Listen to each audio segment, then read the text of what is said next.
The British government is threatening the European Union with a breach of contract. If Great Britain unilaterally withdraws from the Northern Ireland Protocol, it would have massive consequences for Europe. So the Brexit dispute is back. After years of conflict between the European Union and Great Britain, hardly anyone in Europe really wanted to talk about Britain's exit from the EU. The British Prime Minister actually wanted Brexit to be completed long ago with it, you all remember his slogan, "Get it done." But the problems for the Brits don't end, and Boris Johnson's mistakes are becoming more and more visible. While the Russian war of aggression in Ukraine keeps the world in suspense, it is now again about Brexit. The British government last week threatened to unilaterally withdraw from the Northern Ireland Protocol. That would not just be a breach of the Brexit deal that Johnson personally signed. The damage to UK-EU relations would also be immense. In addition, the situation in Northern Ireland could escalate again, and that's why it's important to talk about this on this channel as well. The conflict is not new. London and Brussels have already fought bitterly over the Northern Ireland issue during the negotiations for a 2020 Brexit deal. Johnson wanted a solution primarily for domestic reasons. They agreed on the Northern Ireland Protocol then. The aims of the protocol between the EU and Great Britain was to avoid a hard EU external border on the island of Ireland and thus also to preserve peace in Northern Ireland. And it works like this. Northern Ireland is part of the UK, but since Brexit, trade between the rest of the UK and Northern Ireland has been handled as if the region in the north of the Emerald Isle was still part of the EU single market. The Northern Ireland Protocol created a regulatory and customs border in the Irish Sea, with consequences for the British economy. Goods that are supposed to go from Great Britain to the north have to go through customs. The effort has now become too great for many British companies, although the British government hasn't really implemented them. And according to the Manufacturing and I Association, which represents around 5,500 manufacturing companies in the north, 1 in 4 British companies had already decided in 2021 to no longer supply Northern Ireland. Northern Irish companies therefore often no longer get supplies from the kingdom or have to pay dearly for them. While trade with the UK is declining, trade with the rest of Ireland is booming, as the North has free access to the EU internal market. Of course, the Northern Ireland Protocol raises a number of practical problems. British politics likes to use the example of sandwiches, for which supermarket chains have to go through the same endless paperwork as if they were to sell the goods outside the UK. But the economic implications are just the tip of the iceberg. It will probably be much more difficult to find a solution to the ideological questions. Boris Johnson campaigned for Brexit and promised the British people more prosperity and political autonomy, the famous sovereignty. In the meantime, however, more and more people are realizing that Brexit is not a successful model from an economic point of view. In October 2021, Richard Hughes, head of the British Supervisory Authority Office for Budget Responsibility, or OBR, told the BBC that leaving the EU will reduce British gross domestic product, the GDP, by around 4% in the long term. Just for comparison, the pandemic is said to have caused British GDP to fall by 2%. The British population now also has a much more critical view of Brexit. According to a survey by the British newspaper Observer, more than 60% of British voters view Brexit negatively. A survey by the opinion research institute Opinium showed that 42% of Britons who voted to leave the EU in 2016 have a negative opinion of the course of Brexit so far. That is not a good reference for Boris Johnson. Although Great Britain concluded bilateral trade agreements, most of them copy and paste, the economy cannot compensate for the decline in trade in goods with the EU with countries such as Australia. That is why the British government now wants to protect one goal of Brexit in particular: political independence, the famous sovereignty. But the agreement between Brussels and London is also causing increasing polarization in the north. In early May, Northern Ireland elected a new parliament with a dramatic defeat for the Unionist party DUP, which advocates greater unity with Britain. The DUP lost nearly 7%, while the Irish Republican Sinn Féin became by far the strongest force in the country. Faced with a loss of power and a dissatisfied electorate, the DUP refuses to participate in government, but the 1998 Good Friday Agreement requires both sides, Irish Republican and Unionist, to be represented in Northern Ireland's political leadership.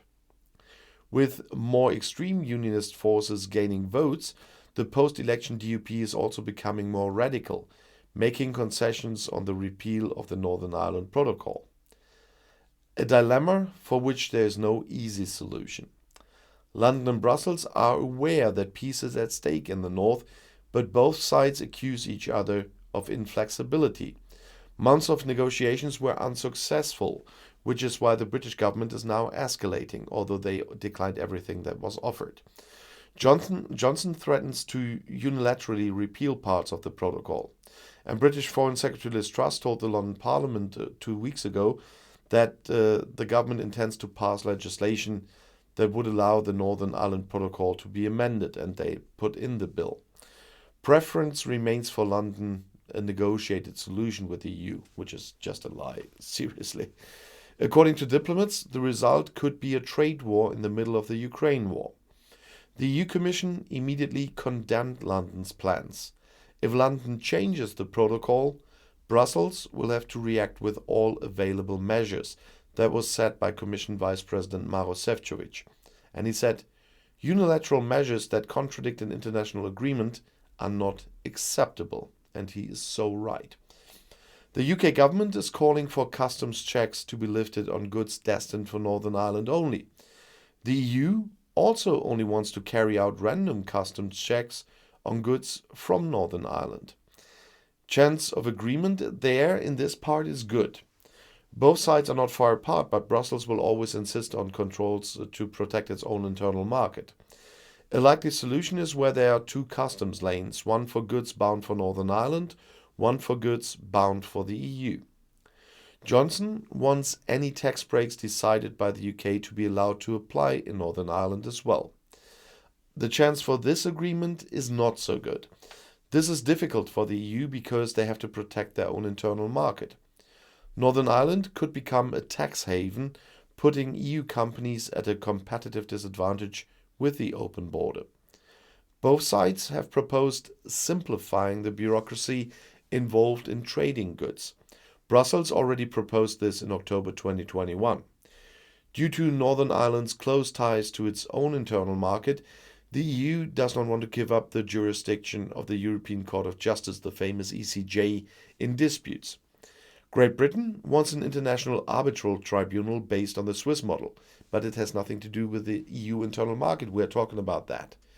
Ultimately, both sides know that there has to be a compromise, but Great Britain the threat hardened the fronts. The Irish government also criticized this. Foreign Secretary Simon Coveney said the actions of Prime Minister Boris Johnson's government were damaging confidence and making an amicable solution quite difficult. It can be assumed that the British government initially wants to increase the pressure on the EU and the intensity of the negotiations with this initiative, but it never worked before. The British side in particular wants a quick solution after months of deadlock. The consequences of a unilateral denunciation of the Northern Ireland Protocol by Britain would be severe. Boris Johnson negotiated the Brexit deal himself and sold it as a good deal. After the controversial single market law, it is the second time that the Prime Minister has threatened to partially undermine the agreement with the EU. That costs trust, British reputation, and is not a good political basis for cooperation. The EU would respond with its own measures to protect its internal market. There is a threat of a trade conflict and a hard EU external border on the island of Ireland, which both sides actually want to prevent at all costs. I hope both sides do that, not only the EU. This would have consequences for all EU countries' trade with Great Britain. In the kingdom, there could be shortages of goods and long queues of trucks at the border again. The Northern Ireland conflict could heat up even further because 30% of the Irish population voted for Sinn Féin, feeling cheated if the Northern Ireland Protocol were to be abolished without replacement. The European Union will try not to be blackmailed by the UK government or by the DUP in Northern Ireland. But neither side really wants to afford a further escalation, especially since the Ukraine conflict shows how important cooperation between the EU and Great Britain is. However, a compromise could fail if the ideological conflicts overshadow the search for practical solutions. It is a new, dangerous chapter in the long Brexit drama in which London and Brussels must prevent a powder keg from emerging in Europe. First and foremost, this requires attention.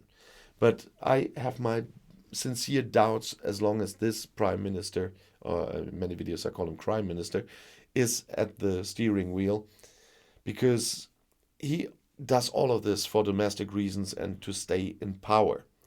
And sometimes I really have my doubts if he cares for peace in Northern Ireland, or if it wouldn't even help him stay in power if something happens there. And so that's quite worrying me, I must say. And I'll see you in my next video. Bis gleich.